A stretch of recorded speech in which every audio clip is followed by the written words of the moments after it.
My name's Andrew Caillard, and I'm a specialist wine auctioneer with a company called Langton's. I'm going to talk to you a little bit about Maurice O'Shea, who is regarded as the father of the Australian wine industry, the modern Australian wine industry.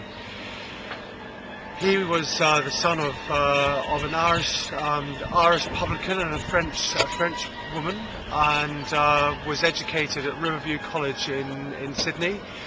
And subsequent to that, he went back to France and studied viticulture and winemaking at Montpellier University.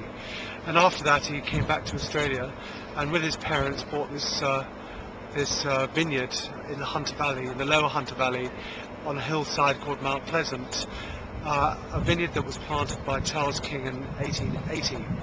He also planted a vineyard the same year of his purchase in 1921 at the old paddock, which was just down the hill, which forms the basis of many of his great wines that were made during the 30s and 1940s. He was a remarkable winemaker, making some of the most famous wines under the Mount Pleasant label during the 1920s, 1930s, 1940s and 1950s. His most famous wine probably was the 1954 Mount Pleasant Richard Hermitage. But prior to that, in another era, his grandmother, 1929, was regarded as one of the very, very greatest Australian wines of the 1920s. He was somebody that many people gravitated towards.